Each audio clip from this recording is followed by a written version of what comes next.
આજે તારીખ 4/8/2026ના રોજ મેંદેડા તાલુકાના દેવગઢ ગામે ભવાન બાપાની વાડીએ સોયાબીનની અંદર સોયાબીન ગમતા નહોતા, પીળા પડતા હતા, બેહતા જતા હતા અને રાપલી નાખવા હતા એવું હમણાં વાત કરતા હતા મને. તો એની અંદર અમે 8 જ દિવસ થયા છે હજી, તો 8 દિવસની અંદર એને સારું એવું આ સોયાબીનની અંદર રિઝલ્ટ મળ્યું છે. તો આપણે ભવાન બાપા અને એના ભાગ્યવાળા જે સંજયભાઈ એની પાસેથી સાંભળીએ દરેક ખેડૂતને કે કેવું રિઝલ્ટ છે. તો હું દરેક ખેડૂતને દરેક વિડીયાની અંદર કહેતો હોઉં છું કે તમે કોઈ પણ જગ્યાએથી દવા લ્યો, છતાં જો તમને એકવાર ઉપયોગ કર્યો ને છતાં જો તમને રિઝલ્ટ ના મળે તો અવશ્ય એકવાર અમારો સંપર્ક કરજો. એવું દરેક વિડીયાની અંદર હું દરેક ખેડૂતને ભલામણ કરું છું અને હાથ જોડી અને વિનંતી કરું છું યાર કે ખેડૂત તમે જો તમારો પાક બગડતો હોય તો સુધારવા માટે અવશ્ય અમારો સંપર્ક કરજો, તો 100% સુધરી જશે. આ દરેક વિડીયો હું જે બનાવીને દરેક વિડીયો વાયરલ કરું છું ને એ જેના પાક બગડતા હોય અને જેના સુધરી જાય છે ને એના જ વિડીયો છે. તો હવે આપણે આ ગામના જે દેવગઢ ગામના જે સંજયભાઈ સૌથી પહેલાં હું તમને એવું કહું છું કે આ સોયાબીન પહેલાં કેવું હતું તમારું બતાવો ને દરેક ખેડૂતને.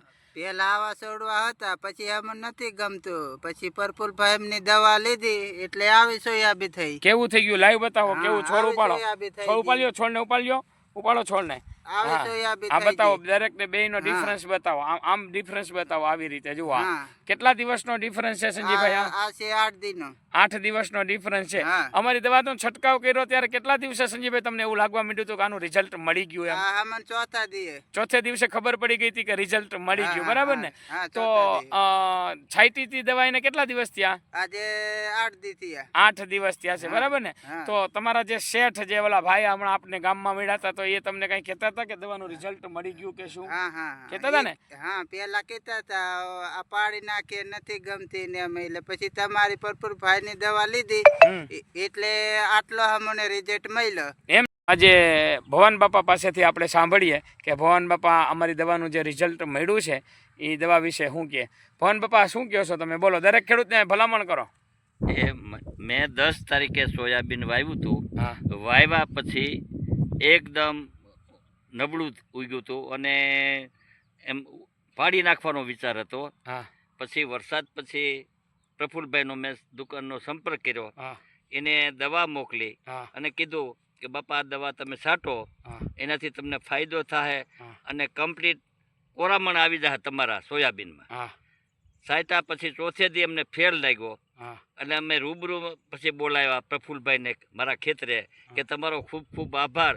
અને મારી માંડવી પણ આ રીતે એક બગડી ગઈ છે એટલે પહેલાં માંડવીનું બતાવી અને પછી આ મારું ખેતર જોવા આવ્યા.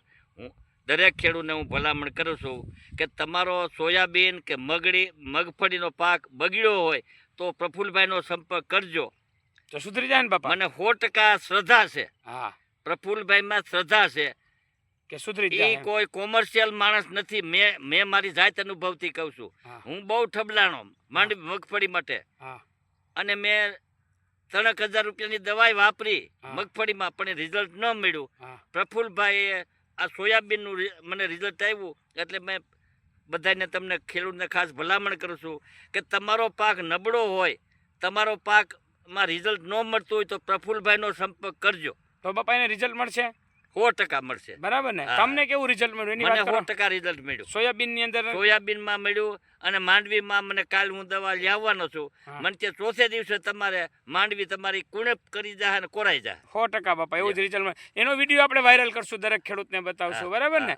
તો શ્યામ એગ્રોમાંથી હું પ્રફુલભાઈ દરેક ખેડૂતને પાછી ભલામણ કરું છું કે જો કોઈ પણ પાક બગડતો હોય તો અવશ્ય અમારો સંપર્ક કરજો. શ્યામ એગ્રોટેક અમારી અલગ અલગ અમારી જે બ્રાન્ચો છે દવાની, અમારી જે શ્યામ એગ્રો, તો એમાં અમારું શ્યામ એગ્રો કેશોદ, શ્યામ એગ્રો માણાવદર, શ્યામ એગ્રો કણજાધાર, શ્યામ એગ્રો માખિયાળા અને શ્યામ એગ્રો વિસાવદર તાલુકાનું બરડિયા અને શ્યામ એગ્રોટેક જુનાગઢ. દરેક ખેડૂતને આજુબાજુના તાલુકાના કે ગામડાના જે કોઈ ખેડૂત હોય, નજીક એગ્રો પડતો હોય તો ત્યાં અવશ્ય મુલાકાત લેવા દરેક ખેડૂતને હું ભલામણ કરું છું. શ્યામ એગ્રોટેક પ્રફુલભાઈ. મારો મોબાઈલ નંબર 98 7 99 99 327.